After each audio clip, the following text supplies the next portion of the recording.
Behold, the Lamb of God who takes away the sins of the world.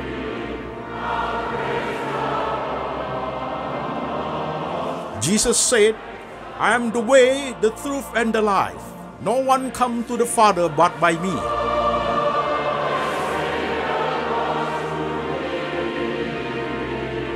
For God so loved this world, so he gave his one and the only Son.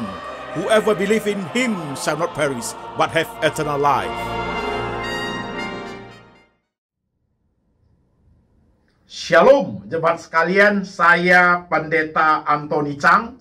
Hari ini kita online Sunday Service lewat Lembaga Antoni Chang Ministry Internasional. Tema kita hari ini adalah beku terbelenggu, cair karena kasih. Firman Tuhan kita ambil dari satu bagian saja, yaitu dari kitab Kolose pasal 3 ayat 18 sampai 25. Demikian firman Tuhan.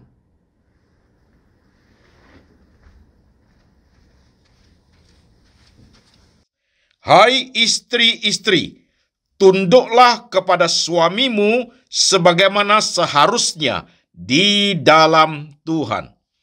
Hai suami-suami, kasihilah istrimu dan janganlah berlaku kasar terhadap dia.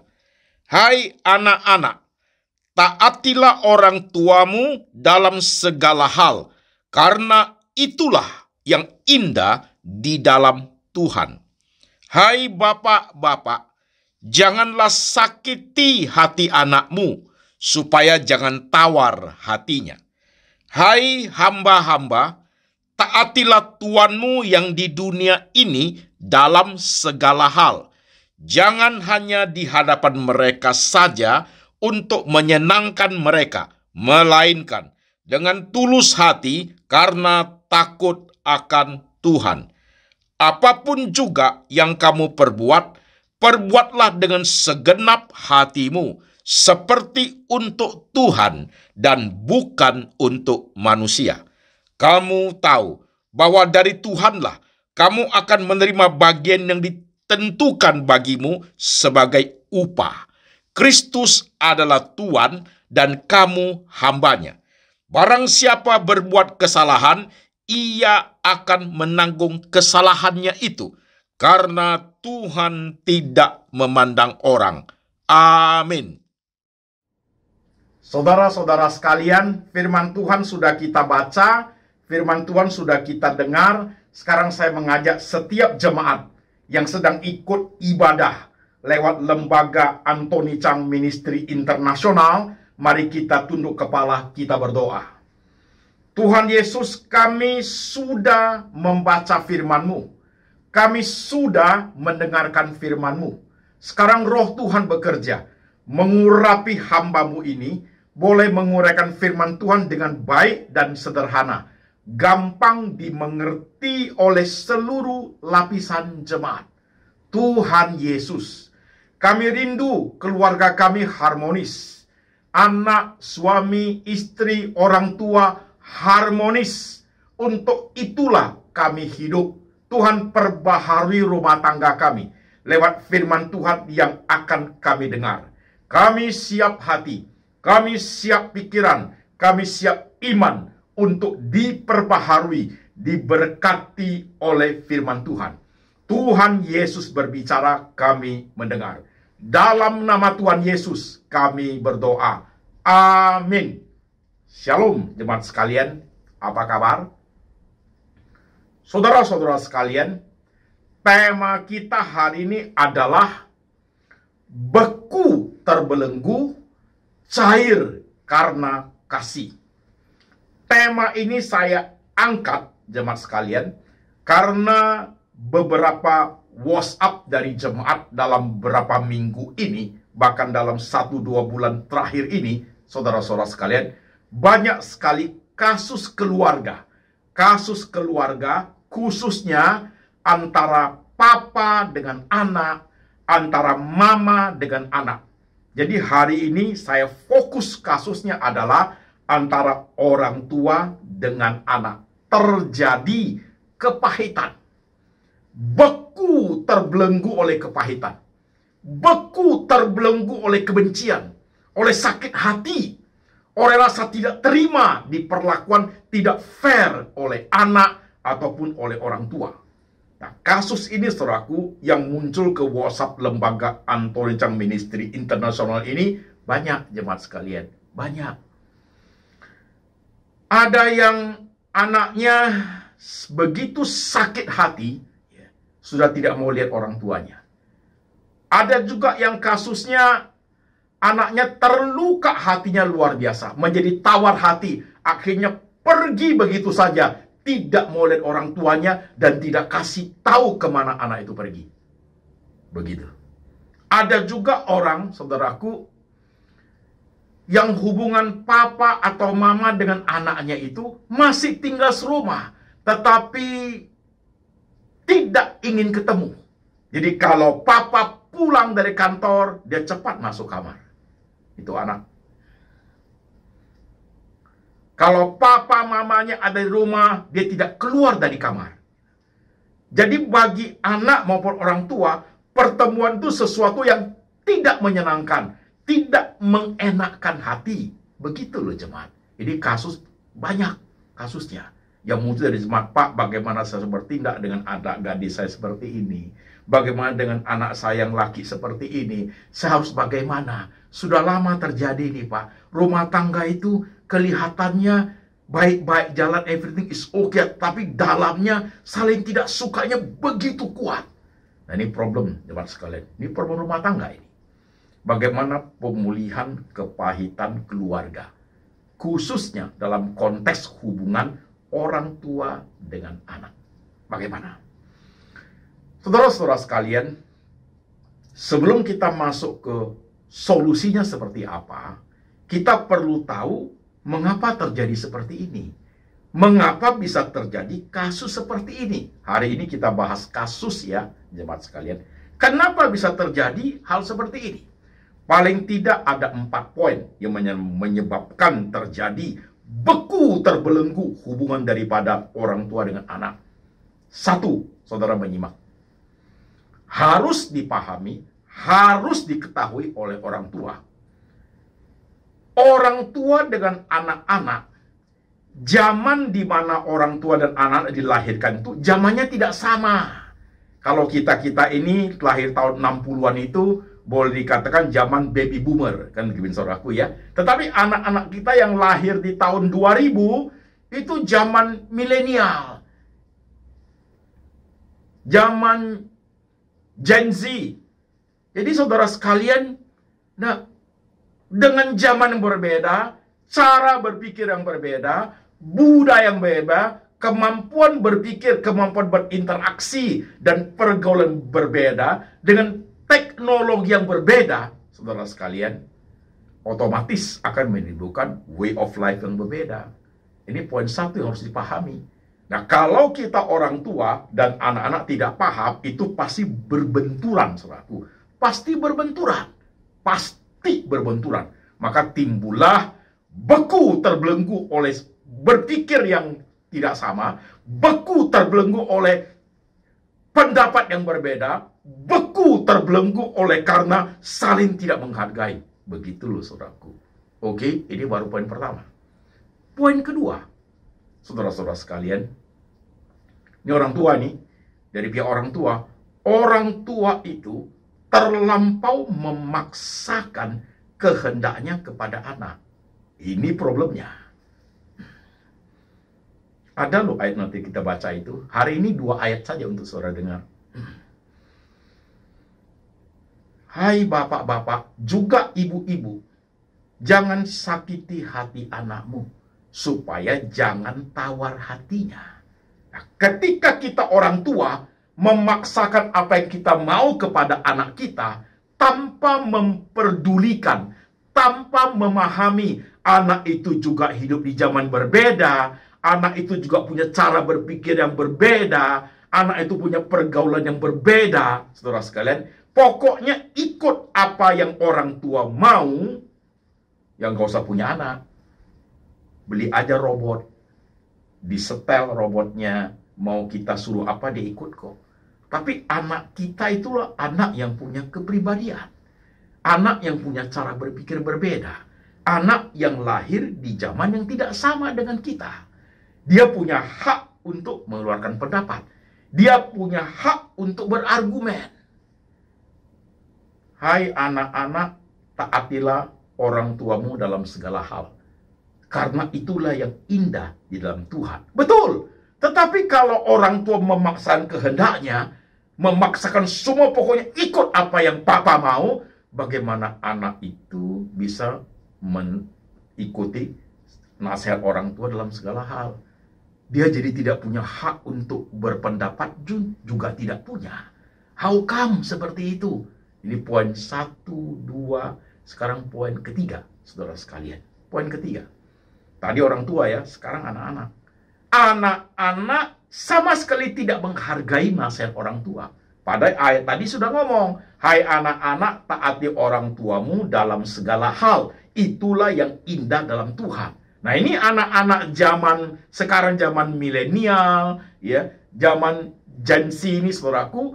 Jadi anak-anak sekarang ini, saudaraku, dia tidak mau menghargai nasihat orang tua, dia tepi semua. Ini pun tidak benar dari pihak anak-anak. Begitu. Tidak peduli dia. Ini pun tidak benar. Jadi 3 poin ini, saudaraku, bisa menyebabkan terjadi beku, terbelenggu oleh rasa benci, marah, tidak terima. Itu terbelenggu, saudaraku. Sakit hati. Ditambah dengan poin keempat, jemaat menyimak. Poin keempat, saudaraku, masalah personality. Ambil contoh ya. Ambil contoh papa. Papa pribadinya keras. Anak pun pribadinya keras. Nah, ketika dibenturkan, sama-sama tidak mau mengalah. Sama-sama punya pendapat yang berbeda. Kalau begitu, masing-masing saja. Itu yang akan menyebabkan kepahitan, saudaraku, dalam rumah tangga. Atau papa atau mamanya lembut, anaknya keras, yang akan menderita itu papa mamanya, sudah pasti. Atau dibalik, papa mamanya keras, anaknya lembut, yang akan menderita itu anaknya. Maka kasus yang ditawarkan kepada saya, saudaraku, itu kasusnya kelihatan sekali. Anak saya oke-oke kok, Pak, nggak ada masalah kok, Pak. Ketika anaknya ditanya, langsung nangis. Mama saya itu kasarnya minta ampun, Pak Pendeta. Kasar sekali. Kasar sekali itu mama. Saya salah dikit aja dia teriaknya tinggi suaranya. Nada-nada tinggi, Pak. Udah tinggi suaranya, cempreng lagi suaranya.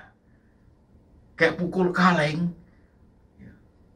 1 hari, 2 hari, 3 minggu, sebulan, 2 tahun. Hidup dengan orang tua seperti itu 10 tahun, 20 tahun. Apa nggak trauma itu anak? Ya luka batin. Kepahitan sudah pasti. Beku, terbelenggu oleh rasa tidak suka sekali kepada mamanya. Bisa seperti itu, saudaraku. Tapi ekspresi keluarnya, dia tutupi. Biasa-biasa saja, nggak terjadi apa-apa kok. Tapi dalam hatinya menangis. Air matanya tidak keluar. Air matanya masuk ke dalam. Begitu. Iya kan, saudaraku?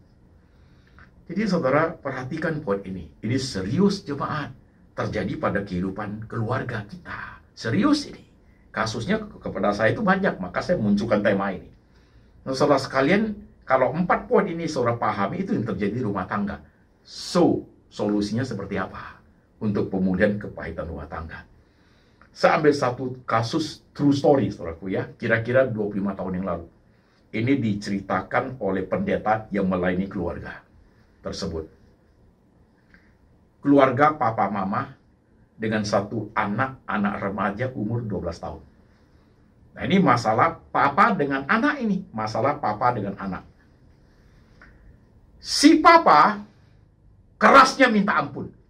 Disiplinnya luar biasa. Kesalahan dikit di anak, sudah tinggi suaranya. Sudah marah. Setiap kali marah keluar kata-kata yang tidak bagus. Sampai anak itu sakit hati. Sakit hati anaknya. Menjadi tawar hatinya. Sekali, 2 kali, 3 kali, sebulan, 2 bulan, setahun, 3 tahun. Itu anak remaja tanggung 12 tahun itu pasti terluka hatinya. Kenapa papa saya begitu modelnya? Toh salahnya sudah juga sedikit. Dibilang jangan, saya juga udah enggak kok. Kok papa itu selangit marahnya? Bahkan bisa diusir. Itu menimbulkan luka di hati anak itu. Jadi dengan mengalami seperti itu, sudah beku terbelenggu oleh kepahitan. Jadi itu anak, kalau pulang sekolah, dia lihat papanya dari rumah, dia masuk dari pintu samping, gak mau ketemu papanya. Kalau dia sudah dari rumah, dia lihat papanya pulang, dia naik ke kamarnya, loteng di atas tuh, gak turun-turun lagi. Karena bagi dia, ketemu dengan papanya tidak menyenangkan. Tidak menyenangkan. Papanya itu seperti monster. Tidak menyenangkan. Terluka hati dia sudah. Bagi dia kalau papanya enggak pulang ke rumah, jauh lebih baik. Dia merasa safe, lebih aman hidupnya. Begitu. Itu yang terjadi, saudaraku. Jadi sudah berlangsung cukup lama, suami istri sudah melihat ini gejala tidak baik. Dan istri, mama lihat suaminya dengan anaknya itu tidak baik, maka didatangkan pendeta. Pendeta mengevaluasi kasusnya. Ada juga kesalahan daripada anak remaja itu, ada. Tapi kesalahan yang lebih dominan adalah si papa. Terlalu keras, kalimatnya tidak membangun, kalimatnya menyakiti hati anaknya. Ayat tadi itu, bapak-bapak jangan sakiti hati anakmu, supaya dia jangan tawar hati. Itu anak hatinya sudah disakiti, sudah tawar hati dia. Maka pendetanya memberikan solusi. Solusinya begini, Pak. Bapak perlu minta maaf kepada anak untuk terjadi pemulihan. Apa kata Papa? Saya minta maaf kepada anak saya. Saya yang kasih dia makan. Saya yang besarin dia. Ini sekolah pun belum jadi siapa-siapa. Mau ditaruh di mana wajah saya untuk minta maaf kepada anak? Harga diri saya mau taruh di mana? Akan diketahui orang sedunia saya minta maaf kepada anak saya. Itu yang terjadi, respon dari Papa. Pendeta ini mengatakan, kalau begitu tidak ada jalan untuk pemulihan. Silakan Bapak berdoa saja. Pendetanya pulang. Seminggu, 2 minggu, sebulan, 2 bulan, hubungan Papa sama anak itu tambah parah. Tambah parah. Akhirnya Papa melihat kalau seperti terus hubungan tidak baik. Sudah nggak bagus sekali. Dia doa, akhirnya cari pendeta itu kembali. Mau dia. Ya, maka setelah doa, anaknya kan di atas. Lagi main komputer di kamarnya di loteng. Papanya naik ke atas. Papanya naik ke atas. Anaknya lagi main komputer, dia tidak lihat. Dia tahu papanya datang gitu loh. Dia tahu tuh. Papanya naik ke atas, dia rasa itu papanya itu. Dia main komputer, dia tidak lihat papanya. Papanya sudah dekat, papanya ngomong begini, jemaat menyimak. Papa minta maaf, karena selama ini Papa melakukan banyak hal yang sakiti hatimu, maaf ya. Itu anak, jemaat sekalian. Tiba-tiba tangannya berhenti mengetik di komputer. Berhenti dia. Shock dia. Kaget dia. Karena dia nggak pernah punya sejarah hidup. Papanya seperti itu kalimatnya. Dia nggak punya. Papanya pribadinya bukan itu. Bukan itu papanya. Dia shock. Dia lihat papanya. Benar papanya itu. Dia lihat wajah papanya penuh dengan kesedihan. Ya. Maafin papa ya. Anak ini langsung peluk papanya. Saudaraku, inside deep, very deep di dalam hati anak itu yang paling dalam itu. Dalam hati papanya yang paling dalam itu ada kasih. Tapi kasih itu tidak bisa muncul karena terbelenggu, beku terbelenggu oleh marah. Tidak suka, sakit hati, tawar hati, benci. Jadi kasih itu tidak bisa muncul, saudara-saudara sekalian. Tidak bisa muncul. Ketika terjadi minta maaf itu, saling pelukan itu, anaknya juga nangis karena dia sayang sekali papanya. terjadilah pemulihan. Itu cerita pendeta itu, saudaraku. Oke? Nah, sekarang jemaat menyimak. Ini kasus anak usia 12 tahun. Oke?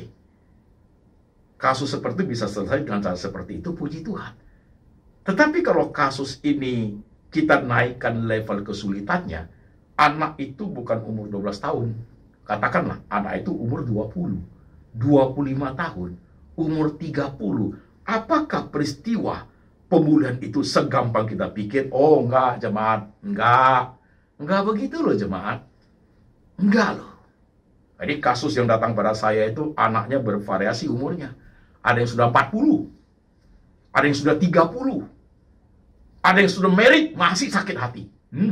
Begitu jemaat sekalian. Nah, katakanlah, ini kalau anak itu bukan 12 tahun, anak itu umur 25 tahun.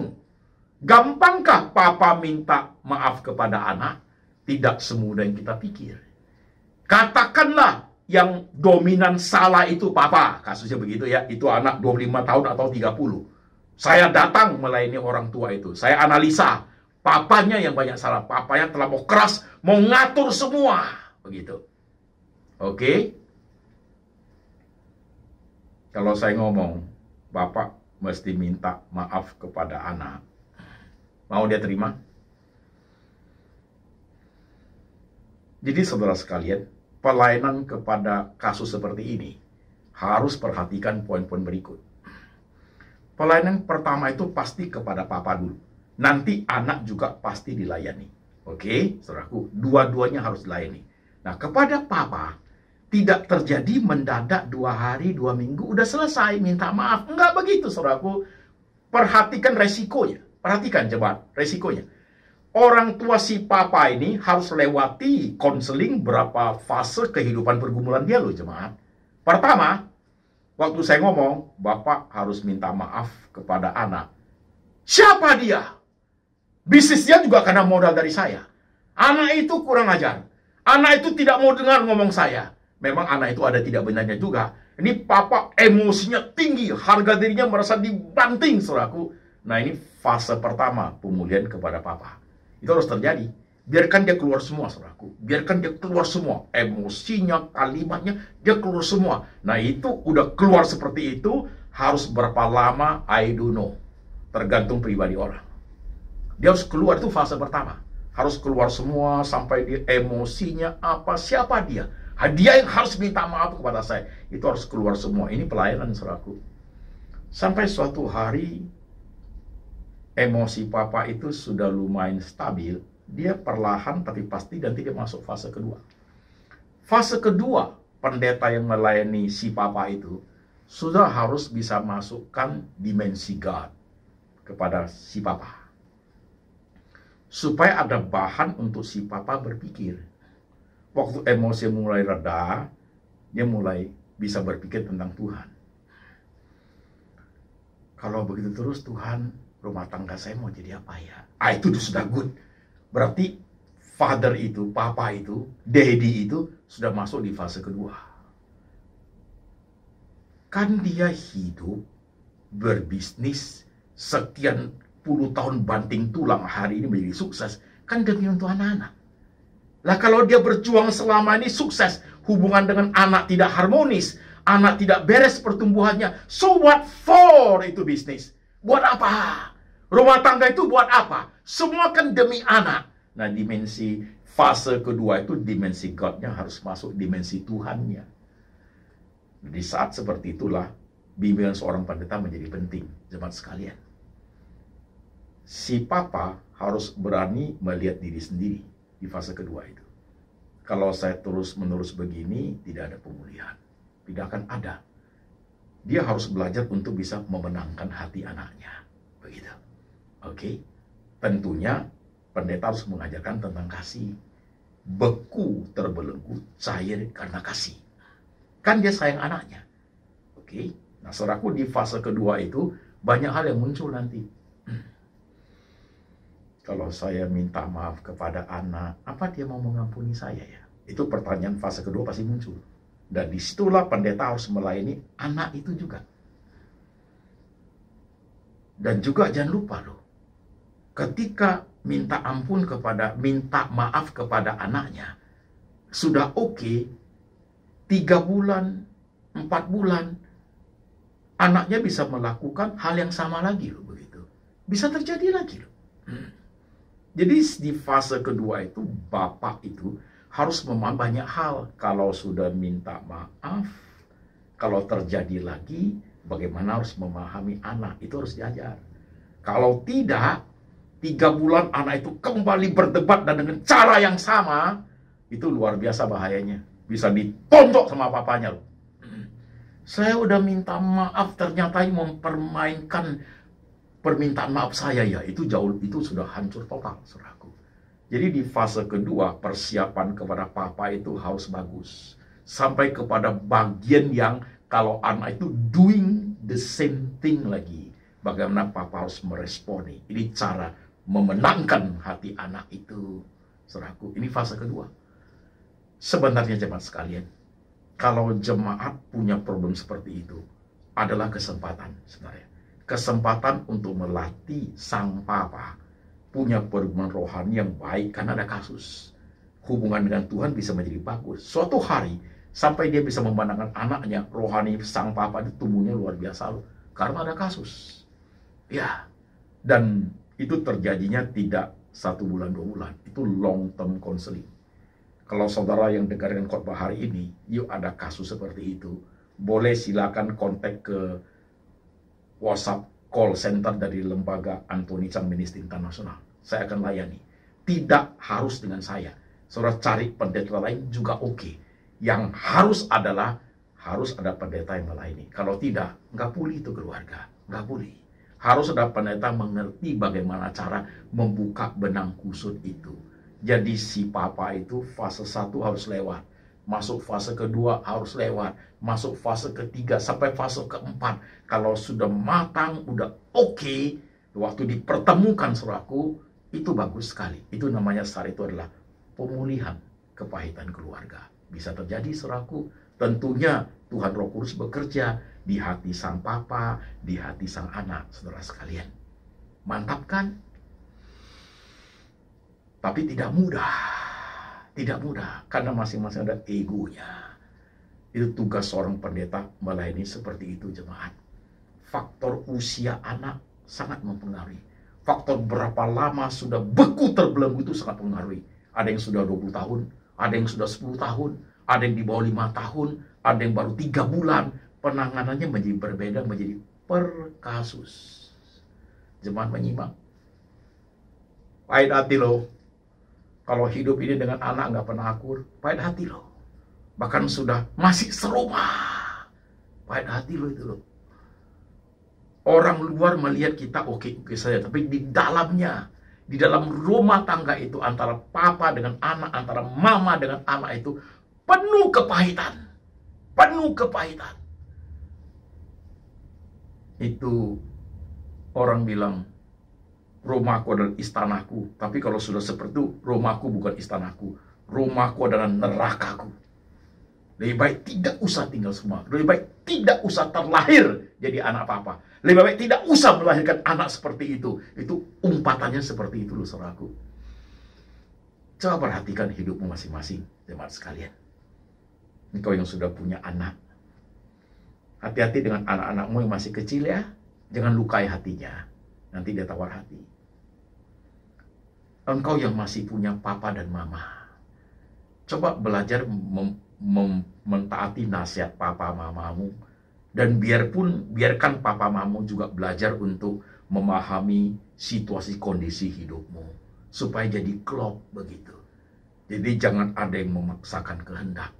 Masing-masing boleh mengeluarkan pendapat. Ada titik temunya. Ada cara memahaminya masing-masing. Itu oke. Nah, masalah yang timbul adalah karena sama-sama mau menang, sama-sama egois, sama-sama tidak mau kalah. Akhirnya sama-sama tidak menghargai. Itu sudah kepahitan, sudah pasti. Jemaat, khotbah ini sampai di poin ini. Coba lihat keluargamu. Coba lihat keluargamu. Saya, istri, 3 anak saya, nggak ada masalah itu. Nggak ada. saudara sekalian. Masalah 3 anak saya beres. Saya orangnya keras. Saya orangnya teliti. Saya orangnya tekun. Saya orangnya disiplin, saudaraku. Tapi saya juga belajar untuk memahami zaman anak saya hidup. Mereka sukanya apa, cara berpikirnya apa. Saya belajar untuk menjembatani, saudaraku. Menjembatani. Ada yang papa mau, yang orang harus pahami. Ada juga hidup zaman you orang seperti ini, papa juga harus mengerti bagian ke situ. Saya belajar seperti itu, saudaraku. Belajar seperti itu. Tidak mudah juga untuk memahami zaman anak-anak kita. Nggak mudah. Cara berpikirnya berbeda sekali. Ya, tapi itulah namanya kita melayani keluarga. Perhatikan jemaat anak-anakmu sekarang. Kalau sampai air matamu sudah nangisnya bukan keluar, udah ke dalam, kau pahit. Udah capek lahirin anak. Capek besarin anak. Sudah besar, bukannya harmonis. Rumah tangga itu menjadi neraka. Kasian sekali. Bahkan kita memuji Tuhan. Hari ini 2 ayat saja, saudaraku. Bapak-bapak dan ibu-ibu. Dengar ya. Jangan sakiti hati anakmu. Supaya mereka jangan tawar hatinya. Hai anak-anak. Taati orang tuamu dalam segala hal. Karena itulah yang indah di dalam Tuhan. Oke? Kalimatnya sangat sederhana. Siapapun gampang mengerti. Mempraktekkannya butuh keberanian.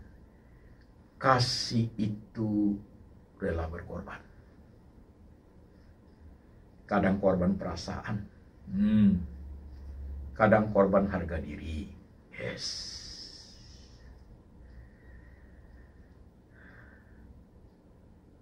Korban perasaan, korban harga diri. Kadang harus telan kepahitan. Kadang harus menahan jatuhnya air mata.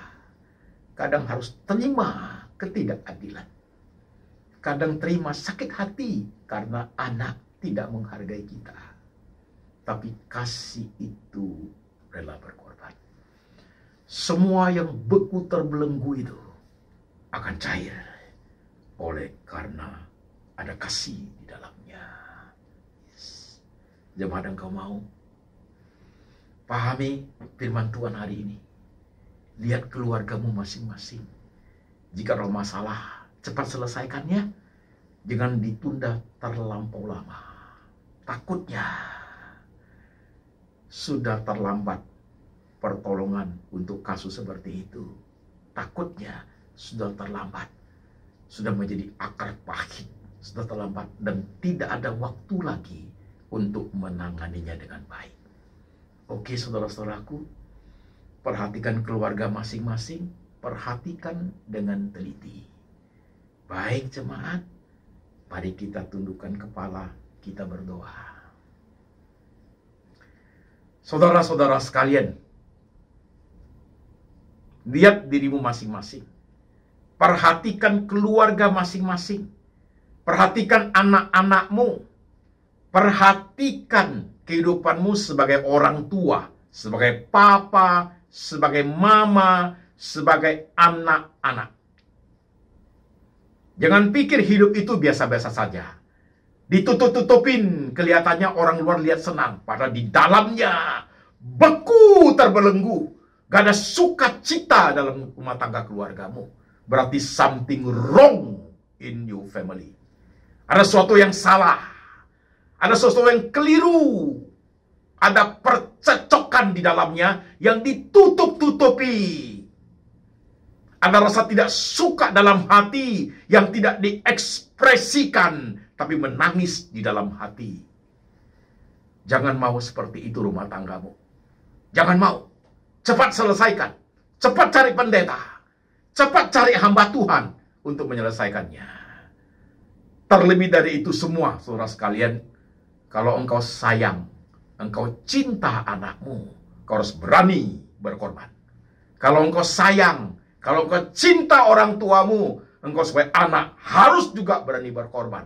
Supaya pengorbanan itu menghidupkan cinta yang selama ini sudah Tuhan tanamkan dalam hati. Lihat dirimu masing-masing jemaat. Untuk apa kita hidup? Untuk apa kita banting tulang mencari kehidupan? Untuk apa kita berjuang dalam kehidupan? Semua demi anak-anak, bukan? Tapi jikalau perjuangan kita sudah dapatkan semua hasilnya, tapi anak-anak tidak senang, anak-anak tidak harmonis, anak-anak tidak sukacita, pahit getir hidupnya, untuk apa perjuangan kita selama ini? Saudara tanya Tuhan, masalahmu. Saudara tanya Tuhan, peristiwa yang kamu alami hari ini. Kemana anakmu sekarang? Masih di rumah? Tidak bicara dengan engkau? Ketemu engkau, anakmu buang muka? Di mana anakmu sekarang? Sudah kabur dia, tidak mau tinggal dengan engkau? Di mana anakmu sekarang? Sudah menikah dia dan tidak mau pulang memperhatikan engkau? Kepahitan itu berlarut-larut sehingga tidak ada kesembuhan lagi di dalamnya. Tuhan, kami bukan orang tua yang sempurna. Banyak kekurangannya kami, Tuhan. Dan anak-anak kami juga bukan anak yang sempurna. Di tengah kelemahan, kelebihan anak-anak kami, hidup di zaman yang berbeda, dilahirkan di zaman budaya teknologi yang berbeda. Tuhan, ajar kami untuk memahami anak-anak kami. Ajar anak-anak kami untuk memahami kami, ya Tuhan. Terlebih daripada semua, ajar kami untuk melihat cinta dari Tuhan Yesus yang mempersatukan keluarga kami. Tolong setiap umat-Mu, ya Tuhan, yang hari ini kepalanya tertunduk. Kau paling tahu, Tuhan, apa ada kasus seperti ini dalam keluarga mereka. Tangan-Mu menjamah. Utuslah pendeta, utuslah hamba Tuhan untuk menangani kasus mereka, ya Tuhan. Dengar hamba-Mu berdoa. Berilah senyum dalam rumah tangga setiap keluarga Tuhan, anak-anak Tuhan, ya Tuhan Yesus. Berilah senyum sukacita dalam rumah tangga orang percaya, ya Tuhan. Dengar doa hamba-Mu. Letakkan tangan-Mu di pikiran dan hati setiap keluarga orang Kristen. Letakkan tangan-Mu di pikiran dan hati setiap anak-anak Tuhan, setiap orang-orang tua, supaya mereka boleh mendengar sabda Tuhan. Hai bapak-bapak, hai ibu-ibu, jangan sakiti hati anakmu, supaya jangan tawar hatinya. Hai anak-anak, taatilah orang tuamu dalam segala hal. Itulah yang indah di dalam Tuhan. Dan terimalah berkat dari Tuhan, kasih dari Bapa dari surga turun atas engkau. Yesus Kristus adalah gembala yang baik, pemelihara jiwamu. Dan Tuhan Roh Kudus mengingatkan engkau akan kitab suci, supaya engkau hidup benar seturut dengan firman sampai selama-lamanya. Sampai suatu hari Tuhan Yesus datang kembali menjemput setiap orang percaya. Dalam nama Tuhan Yesus. Amin.